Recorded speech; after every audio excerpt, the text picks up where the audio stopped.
Welcome to Principal Center Radio, helping you build capacity for instructional leadership. Here's your host, Director of the Principal Center, Dr. Justin Baeder. Welcome, everyone, to Principal Center Radio. I am Justin Baeder, but I am actually not your host today. I'm going to turn it over to my good friend, Dr. Barbara Blackburn. Hey, this is Dr. Barbara Blackburn. Today I am the guest host of Principal Center Radio, and my extra special podcast interview is with Justin Baeder. We're doing this sort of turnaround today. And Keith Fickel, the authors of Cultivate and Activate, Building Teacher Capacity for Instructional Leadership. So welcome, both of you. Thank you. Thank you, Barbara, and thank you for hosting today. We're going to have so much fun. I love being on this side of the interview process. This is really cool. So let's start. I was really intrigued at your new book because just the topic of instructional leadership is so important, but it's also one that a lot of people write about. And so I bought your book, interested in how you would approach it differently. And so let's just start with, from your perspective, who is an instructional leader and how did you come to that view? So an instructional leader, in my view, is anybody who assists in improving situations for the students, the outcomes that the students have in terms of instruction and learning, and also who is involved in decisions that affect those outcomes. I think a big part of why we wrote the book was this narrow view that's out there that says, well, administrators are the instructional leaders and teachers are just teachers. You know, teachers are not leaders, teachers are not instructional leaders, and teacher leadership maybe kind of exists, but isn't really instructional leadership. I think we wanted to tackle that misconception that teacher leadership is not real instructional leadership and give it the recognition and the authority that it deserves, because we believe that teacher instructional leadership has a lot of potential. Yeah, and I think that's a really important view that maybe exists but isn't clearly delineated. And so that, to me, is a real focus of the book. So you talk about 4 gaps. Talk a little bit about those. In the authority gap, there's this idea to where administrators have the power, this power dichotomy, where administrators make the decisions and it's the teachers who implement them. And then the teachers don't really have the authority, but they have the information that is needed to help make really strong and sound decisions. And so there's a gap there that in our book, we talk about how to bridge that gap to include teachers in the decisions that affect them because they have greater information to affect positive outcomes for them and for their students. And then the second gap is the other side of that, the information gap, that often the people with the formal authority, the administrators, often don't have the firsthand information about the implications of a decision, the details that would lead to a good decision. So we've got this kind of artificial separation where one group of people has the authority to make decisions and the other group has the information to make good decisions. So our big idea here is to bridge them, to close those gaps. And then we've got 2 more gaps that go along with closing those first 2 gaps, the opportunity gap and the culture gap. Great. Keith, let me ask you this. Let's talk about teacher leaders for a minute. Which of the gaps is probably the most challenging for teacher leaders? The system is set up in such a way that they don't have a lot of agency to affect their outcomes. It's kind of like Stephen Covey's idea of having influence over a situation rather than control. Teachers really can't control many of the outcomes at a school. They don't decide the budget. They can maybe influence it. So it's a challenge for teachers, I think, to have authority over situations because that's not their role, in the traditional hierarchical sense of schools. So that's just kind of my view of it, is the authority is kind of the one that they lack. Keith, what would you say is the biggest challenge for administrators, whether it's a challenge for them to deal with or a challenge for them to give up? What do administrators struggle with? Kind of conversely, like Justin was saying a little bit ago, they don't always have the information. The teachers do. They think they have the information, but they're like at a 30,000 foot view when teachers are kind of more on the ground, in the grind, in the work. And so when they don't have the information that they really need to really make the best decisions, if they don't realize that, they kind of put themselves into a bind. So I think it's probably harder for administrators to recognize that they lack the information that they need. But when the scales fall off their eyes, then they can make some positive change that way.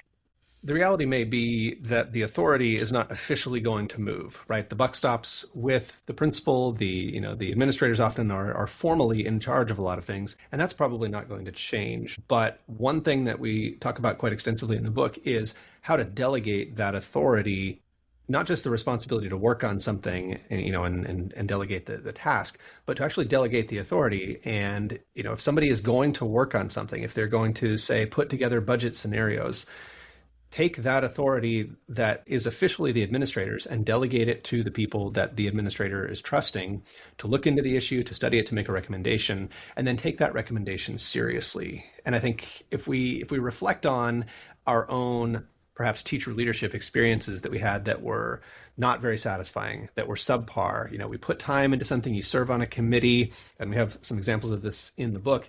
When teachers are asked to serve on a committee, often they do a lot of work and then it doesn't go anywhere. Somebody makes their own decision. Maybe their recommendation is rejected. Maybe there's some sort of other influence that they didn't even know was going to be operating. And it feels like all of that effort that they put into teacher leadership went to waste. I think if we want teachers to invest their effort in leadership work, if we want them to contribute to decisions, part of our responsibility there is to actually delegate that authority and actually take that input seriously and not just say, well, thank you for your opinion. Now I'm going to go do what I wanted to do anyway. Yeah, I think that's a really good point, because too often what I see and what I hear from teacher leaders is they're burned out because they feel like they did all these things and then it didn't go anywhere. And so that's something that's real key. Now, while we're talking about the authority gap, one of the things you discuss in the book is this idea of right-sizing teacher leaders. What do you mean by that, Justin? Well, I think it comes down to having teachers do things that make sense for teachers to do, right? I've seen some older books on delegation that talk about delegating a lot of really what I think should be the principal's work. So it doesn't make sense to me that we should take teachers who are very, very busy and delegate obvious principal tasks to them. But I think right-sizing teacher leadership means looking at those situations where teachers legitimately have better perspective. They have better insight because they have firsthand information, because they're doing this work day in and day out, and a lot of curriculum decisions. Obviously teachers have more firsthand insight if they are teaching the curriculum. There's just no other way to get that insight as an administrator if you're not actually teaching it. And I think there are a lot of things like that in the day-to-day workings of a school where you make better decisions if you are closer to the work. So I think right-sizing teacher leadership is just recognizing that and empowering teachers to make the decisions where they really are the best people to make those decisions. That's great. And I think you're right. Getting them at the point of decision making needs to be where they understand it best, where they can make the decision.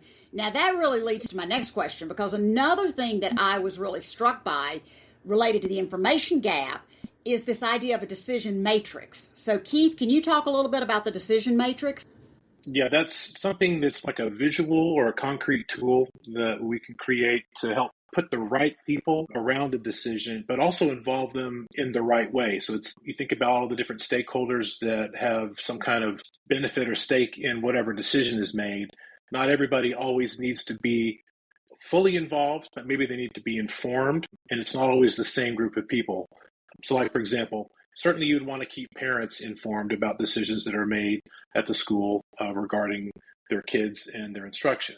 However, parents may not necessarily be the people who are involved in the actual decision, but maybe there's somebody that you need to keep informed about the progress of something.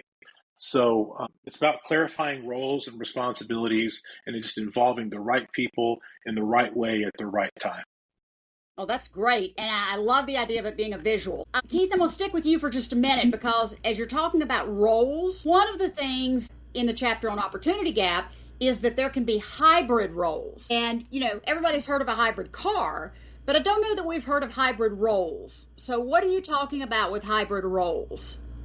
If let's just say that I am a math teacher, maybe I'm the math department head, and I want to be somebody to help grow people in my work. And maybe I have a period or two where I'm not actually teaching students, but I'm still a math teacher. I'm still the department head. But maybe I'm going to coach or support a new teacher in such a way that help them grow and to mentor them. So maybe I'm not fully sixth period. I'm thinking from a secondary standpoint. I don't really have experience at the elementary level. That's Justin's kind of area of expertise. But typically if I'm teaching 6 periods a day out of a 7-period day, maybe I take a couple of those periods to support a new peer as an instructional coach with them. But I still have the opportunity in my classroom to still teach and perfect my craft alongside of somebody else that I may be mentoring along the side. Yeah, and certainly at the secondary level where you have discrete class periods, it's easy to say, okay, this person's going to be released 1 period a day to do mentoring or to do coaching. At the elementary level, sometimes it's more about responsibilities that perhaps if a veteran teacher is mentoring a newer teacher, maybe there's a shift in responsibilities where the veteran is doing more of the planning and less of the prep work. You can divide it up lots of different ways. And we have some examples in the book of how that time can be freed up and that specialization can be managed through hybrid roles. But we wanted to get away from the idea that the only opportunity for teacher leadership is for teachers to become coaches or administrators full time. I think there's so much potential out there in people who want to exercise instructional leadership, but who don't want to leave the classroom. I think that is probably the biggest untapped well of potential instructional leadership, is people who would say, I would not be a principal for $1 million a year. I had a teacher say that to me on one of my first days as principal. I wouldn't do your job for $1 million a year. I love what I do. I don't want to leave the classroom. And yet this was a person who had tons of leadership potential and was able to be involved in lots of things without leaving the classroom.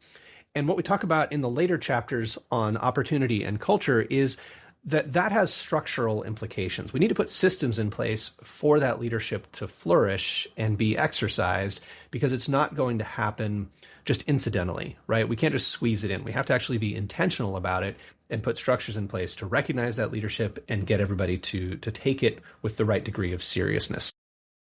It's interesting as you talk about that. More years ago than I would like to count, when I was a teacher, I wanted to move into teacher leadership. And the only thing you could do at that time was be a principal. So I got my master's in school administration, but my principal was very creative. And what he worked out was a way for me to stay in the classroom half the day. And then half the day I would work in instruction. And that kind of position didn't even exist at the time.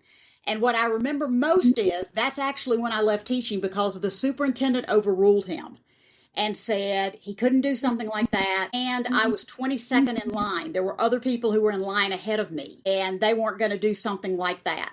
And so he was way ahead of his time, because this really is an issue of structure. You can't do it without the structure. And you talk about that with the culture gap, that instead of thinking from an egalitarianism perspective, you want to think about a culture of recognition. Can you elaborate on that a little bit, Justin?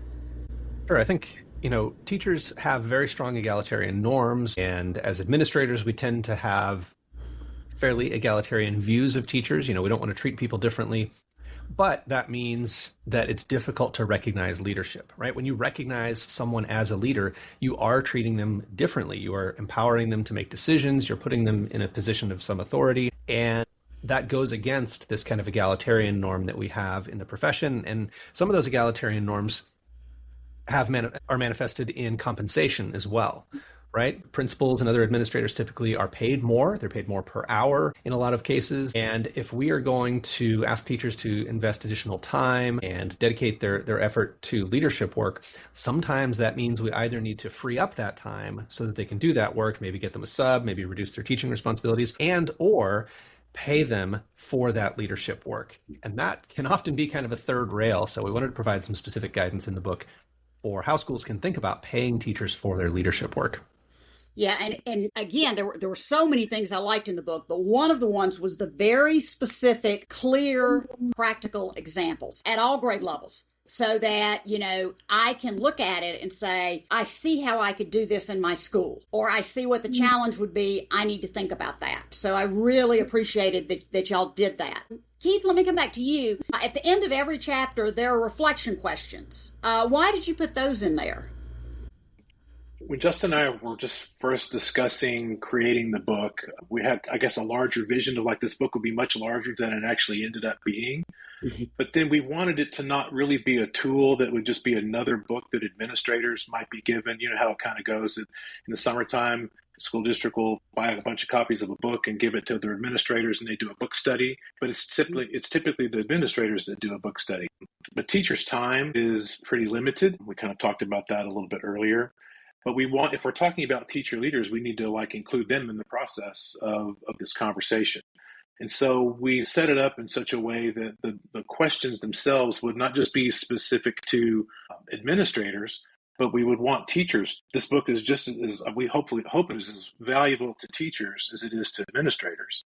So they could say we did a campus leadership team book study. This book is short enough that it could be done easily during the school year. But the questions are reflective in the nature, like, where are we in our practice? Is this something that we could do? Does this idea sound like something that would give us some benefit? And so they were written in such a way that they might elicit one kind of a response from administrator, perhaps a different response from teachers, but then the differences in responses could then really be an opening for a dialogue to where that dichotomy that Justin talked about, the admin-teacher dichotomy, maybe that's a bridge that we cross over. In fact, the cover of the book actually has a blue wood person walking across a bridge, and we're trying to bridge that gap. So the questions are really meant to be reflective, to think about from teacher point of view, administrator point of view. Where is our school? How can we use this information to improve our practice and make a difference for our students? One piece that I don't want to lose in this, you mentioned it with the culture of recognition, but then the reflection questions and the dialogue with teachers and administrators, it really made me think of this. I think probably the biggest concern that people reading your book might have is this notion of stipends or pay, particularly paying some teachers more than other teachers or paying for some roles more than other roles. What do you have to say to someone who's concerned about that? Do you want to say anything? Well, I would say this, that no two situations are identical. And again, it goes back to like, what are things that we can control? What are things that we can influence? And Dr. Blackburn, you talked about your experience of your visionary principal trying to get ahead of the times, right? Sort of being an iconoclast, getting ahead of where he was in practice. And now we're, fast forward however many years ago that was. What are the things that we can influence? Where can a principal, within his control or her control of the campus budget, where can they carve out a little bit of discretionary money to at least try to give recognition to teachers for the work that they're going to do? Because we have this idea we talk about in the book called the salary and sacrifice. There's this idea of, you're paid a salary, so you just get the work done no matter how long it takes. But in reality, teachers have a lot on their plate, and teacher pay is always a big conversation. But we have to look at what do we have influence over and what do we have control over? And things that we can maybe influence might be something we could control later down the road. But I think every campus has some level of discretion with how they use their money. Some may have more, some may have less, but you can be creative and find a way to make it happen. Well, let me ask you this and see what your response is to this. My take would be it's not so much the amount as it is you're just trying to recognize by giving an amount. So it's not, are you paying X dollars an hour? It's, I'm recognizing you're doing the work, so I'm going to give you what I can. Is that a fair statement, Justin? Well, I think we have to be careful there. I think that's a really good question. I think what often happens is we try to do what we can, but then And maybe we start out in a reasonable place, like, oh, here's $1,000 stipend for this, committee that you're serving on. And that feels meaningful. But what then happens is that work grows, the number of hours increases, and then the stipend gets cut. So now it's $500 for X number of hours.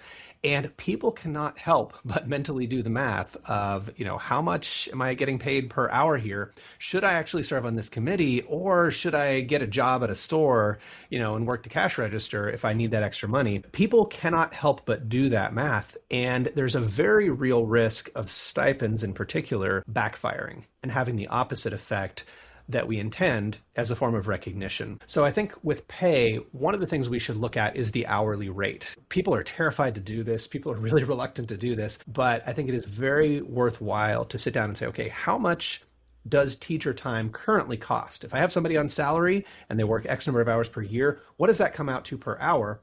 And then if I have a task in mind, if I have some sort of committee I want them to be on or some sort of project I want them to work on, how many hours is that going to take? Multiply that by the hourly rate. How much does that task, project, or committee cost the school in terms of teacher time? And I think what we tend to do is we see teacher time as already paid for, right? Everybody's on salary, their time's already paid for, so additional time feels free. But one of the messages of the second half of the book in particular is that it's not really free. If we get teachers to work for free, maybe they will willingly, maybe they'll gladly serve on a committee and not get any extra pay for it.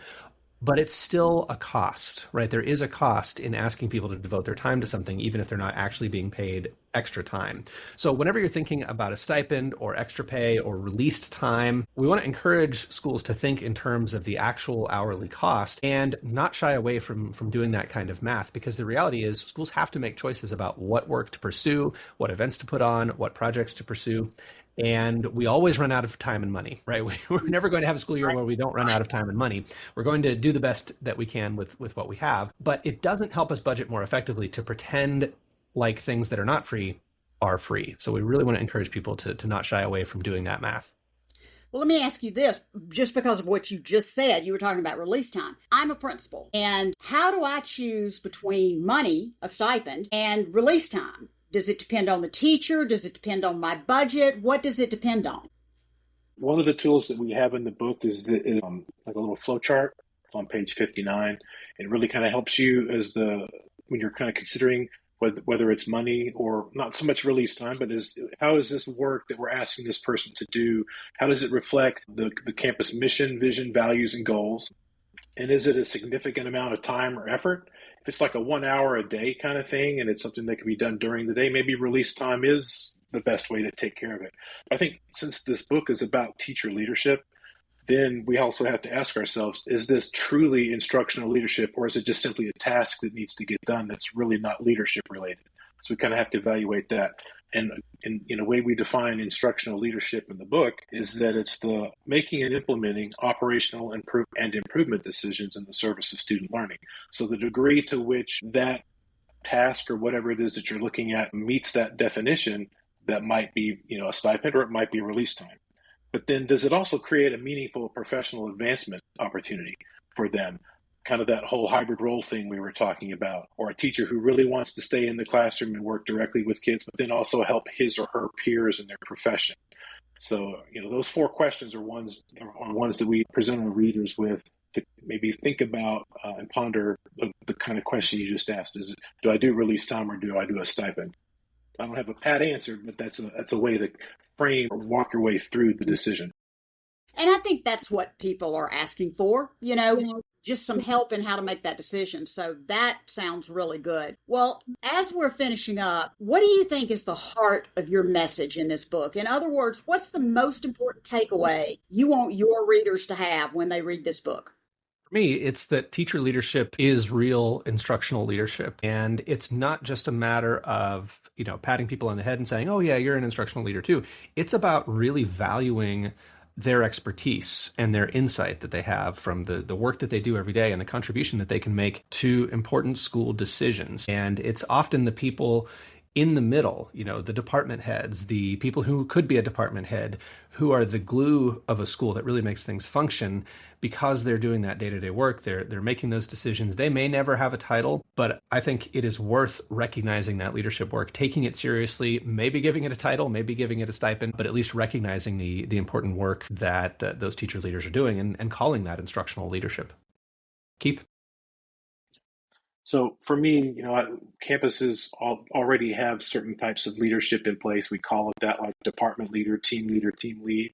We have them in name, and maybe they have they're paid and whatnot. But I think part of our big message is that leadership work does have a real cost. We just talked about that a little while ago, a little bit of a trade-off. And you have an opportunity, a pool of people in your campus who are very willing to participate in making not only the students' outcomes better, but also their just working environment better, to kind of go against the idea of an us versus them, the dark side, you're going to become an administrator, and so you've moved over to the dark side or whatever. But I think the big thing for us is, and I'm glad we talked about it and we named it specifically, is that you don't have to leave the classroom to become a leader. You can be a leader right there where you are and exercise leadership in the decisions that you make, that your colleagues make, that affect student outcomes. So And I really have fallen in love with the definition that we gave to instructional leadership overall. And once again, that's the idea and the practice of making and implementing operational and improvement decisions in the service of student learning. And I know we've talked a lot about teachers and we haven't talked a lot about student learning, but that's why we're there. We're trying to make great outcomes for our students to improve them in some kind of way. And they have to always be the background against which the decisions that we make are made. I think that's a great point to end on. I loved the whole book, so I would hate it if you made me pick what I liked best, because I thought that you did a really good job of not only broadening the discussion of what instructional leadership is, but of tackling some tough issues related to it. And not every book does that. So I was particularly impressed with that. For more information about the book and how to order it, it'll be in the show notes. I want to thank both of you for your time today. I really appreciate you letting me guest host. This is always fun. And I hope everybody just has a great day. Thank you so much for hosting, and I just want to say to Keith, thank you so much for partnering with me on this project. I know we started talking many years ago about working on a book together, and it's been just a real privilege to work with you, Keith, and get especially your secondary perspective as a middle school and high school principal and award-winning principal in the Houston area. So Keith, thank you. Barbara, thank you. Thank you. Thank you, Justin. Thank you, Dr. Blackburn. Thanks for listening to Principal Center Radio. For more great episodes, subscribe on our website at principalcenter.com/radio.